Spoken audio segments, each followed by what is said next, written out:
मैं मुफ्ती साहब से एक बात पूछना चाहती हूँ। आप बार बार जावेद साहब को कॉन्ट्राडिक्ट तो कर रहे हैं कि आपने ये कहा, लेकिन आप भी अजम्पशंस के बेसिस पे बात कर रहे हैं।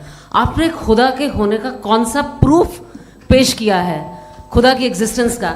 अब इस सवाल को अलग रहने दीजिए, कौन एथीस्ट है कौन नहीं है। और दूसरी बात जो आपने एक छोटी सी कही थी कि ये फ्री विल का इस्तेमाल करता है इंसान अपनी, लेकिन इस फ्री विल का इस्तेमाल में मतलब खुदा ने ये दे दी सबको ये इजाज़त कि वो कितना घिनौनापन और कितने ज़्यादा ख़राब से ख़राब तरीके इस्तेमाल कर सकते हैं। जवाब सुनते जी। आप फ्री विल को मानती है ना, या कहती है कि फ्री विल नहीं है ना? मानती है ना?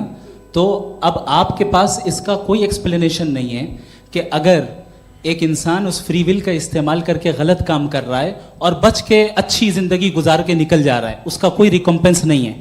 हमारे वर्ल्ड व्यू में जो इंसान गलत काम कर रहा है उसको भी रिकम्पेंस यानी उसका बुरा बदला मिलना है, और जो सही काम कर रहा है उसको सही बदला मिलना है। लिहाजा जो फ्री विल है वो इस तरीके से है कि एक लिमिटेड टाइम तक खुदा ने मोहलत दी है। ऐसा नहीं कि छूट दे दी, जो करना है करते रहो हमेशा।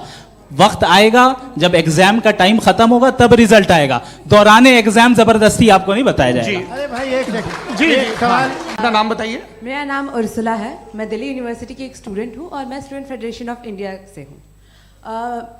मेरा सवाल मुफ्ती जी से है कि इस हॉल के इस कमरे में बैठ के हम लोग रेप की मोरालिटी के बारे में फिलोसफिकली बात तो कर सकते हैं, बट असलियत ये है कि रोज़मर्रा की ज़िंदगी में औरतें रेप के थ्रू गुजरती हैं। और हम लोग सिर्फ नंबर्स पे इस तरह नहीं देख सकते, क्योंकि कितनी औरतें हैं इन कंट्रीज़ में जहाँ पे आप बता रहे हैं कि केसेस कम हैं, जिनका एक्सेस है कि वो जाके केस फाइल कर सकें। कितनी औरतें हैं जो जिनको काम करने की आज़ादी है उन कंट्रीज़ में। यूरोप में ये आज़ादी आ गई, यूरोप में ये रूल्स आ गए, तो हम आज उसके बारे में बात कर पा रहे हैं। जी जवाब। आपने ये कहा कि कमरे में बंद होकर हम लोग इस पर फिलोसफिकली बात कर सकते हैं, लेकिन हकीकत में क्या हो रहा है, वो ग्राउंड लेवल पे क्या हो रहा है जो बहुत गलत हो रहा है, और वो सफ़र कर रही हैं। आई अग्री, बहुत गलत हो रहा है, और जो गलत हो रहा है उसको हमें रोकना है। और क्यों रोकना है, वो गलत क्यों है? हमारे पास इसका ऑब्जेक्टिव फाउंडेशन है, इनके पास उसका ऑब्जेक्टिव फाउंडेशन नहीं है। मैं ये कहना चाह रहा हूं कि जहां पे भी जुल्म हो रहा है, जहां पे भी औरत पे जुल्म हो रहा है, या उसकी इज्जत लूटी जा रही है, या उसे तकलीफ पहुंचाई जा रही है, और सिर्फ औरत नहीं, किसी इंसान के ऊपर भी जुल्म हो रहा है, तो उसके खिलाफ खड़ा होना, ये मोरालिटी हमारे पास गॉड के पास से आई है। वरना जावेद साहब तो कह रहे हैं कि जो है मेजॉरिटी डिसाइड करेगी, तो मेजॉरिटी तो कभी भी बदल सकती है। खुदा को मानती हूँ, पहले मैं इसी प्रमाइस से शुरू कर रही हूँ और ये बता रही हूँ आपको, मैं मानती हूँ, लेकिन कुछ सवाल हैं जो जावेद साहब ने उठाया, उसका जवाब आपको देना चाहिए।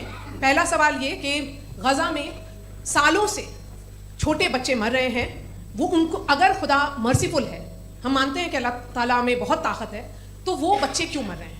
दूसरी बात ये कि अगर कंटिजेंसी की जो आप बात करते हैं, पूरे मुस्लिम ममालिक मिल करके भी उन गजा के बच्चों को क्यों नहीं बचा पा रहे हैं? क्योंकि अगर वो चाहते, क्योंकि अल्लाह ताला उन पर हुकूमत करते हैं, सब पर हुकूमत करते हैं, तो वो उनको क्यों नहीं बचा? जी थैंक यू वेरी मच। बहुत अच्छा किया आपने इस चीज़ को जिक्र कर दिया, मैं इसको और अच्छे से एक्सप्लेन करने की कोशिश करता हूँ। देखें, जहाँ तक आपने कहा कि गजा के बच्चों को मारा जा रहा है, देखें दो वर्ल्ड व्यू है, एक एथीस्टिक वर्ल्ड व्यू, एक थीस्टिक वर्ल्ड व्यू है। बच्चे मर रहे हैं दोनों वर्ल्ड व्यू में, लेकिन हमारा वर्ल्ड व्यू कह रहा है कि रिकॉम्पेंस है, ये कह रहे हैं कि उनका मरना बेकार जाने वाला है, कोई उसका रिकॉम्पेंस नहीं है, चूंकि इनके यहाँ आखिरत और अल्लाह का कोई तसव्वुर या गॉड का कोई तसव्वुर नहीं है। आपने ये सवाल किया कि गॉड मर्सीफुल है, क्यों नहीं रोकता? ये मैंने बताया कि ये मिसकंसेप्शन है लोगों के दरमियान कि गॉड को सिर्फ मर्सीफुल और ओमनीपोटेंट समझते हैं। गॉड के सिर्फ यही दो एट्रीब्यूट्स नहीं है, गॉड के कई सारे एट्रीब्यूट्स हैं, उनमें से अल हकीम भी है, उनमें से ऑल वाइज भी है, ऑल नोइंग भी है।